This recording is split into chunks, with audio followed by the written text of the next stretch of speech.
Hello. I just did some journaling with my soul. It's something I've been doing every day where I ask my soul, "Hey soul, do you have anything you'd like to share with me today?"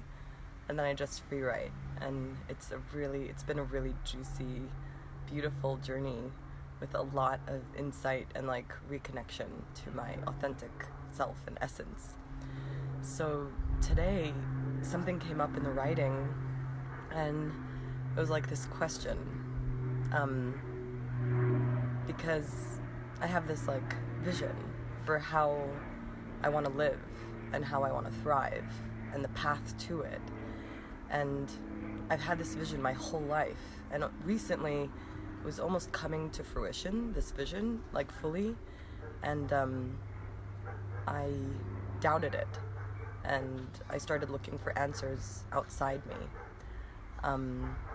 And that just led to needing to seek for more and more and more answers. It just led to what I'm doing right, what I'm doing wrong, overthinking.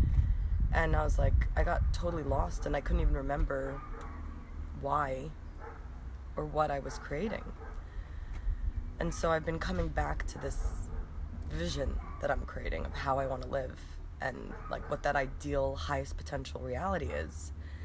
And today a question popped up because I've been doubting. I'm like, am I crazy? Can I create this way?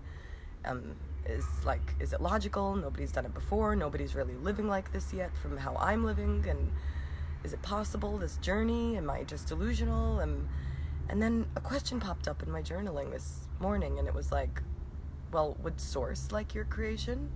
Source energy? Would Source approve of the creation that you're creating? And I was like, fuck yes.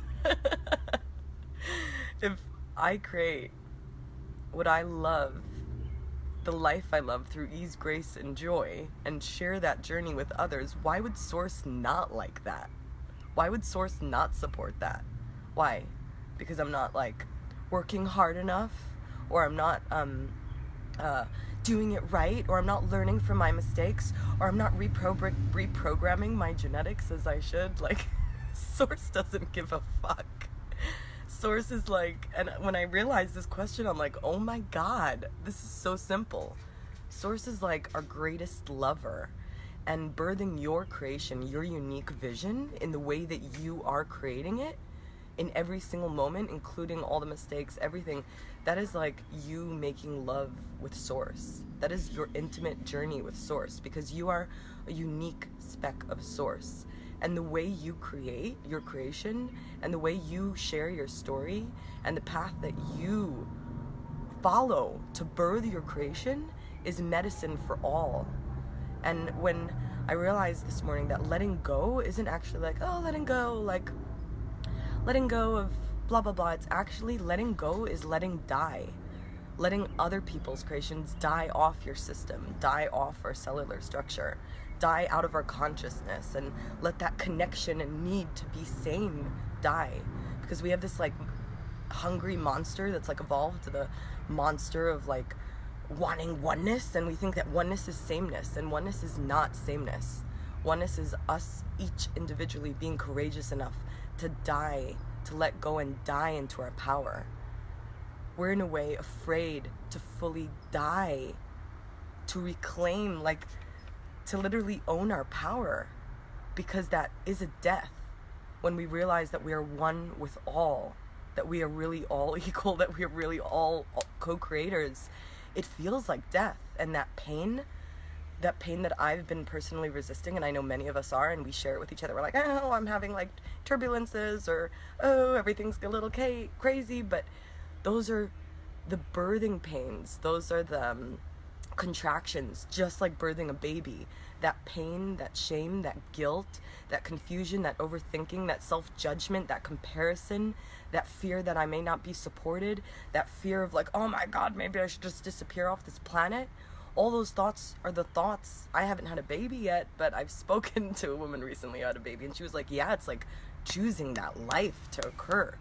So we're literally birthing our unique baby creations, and each of those babies are essential for one another. And they're all different. And just even if it's a little bit different, that means it's totally different.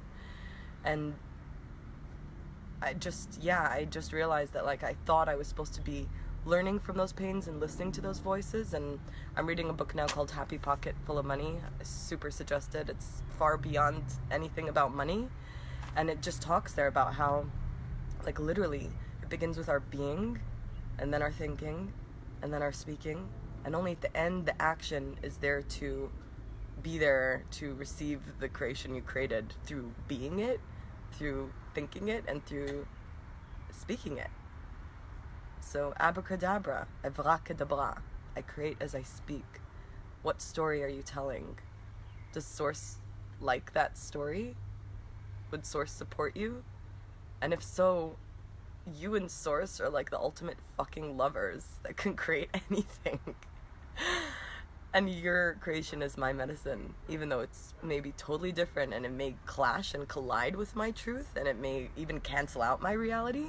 Sometimes we need that for one another. We need to be each other's mirrors, being like, oh, that's your creation, this is mine. And then there's that moment, but that's just a birthing pain, that we're different, we're not on the same page, but that could switch in a week, in a month. Like, all of a sudden, two people will create different things and come back together and create and come back together.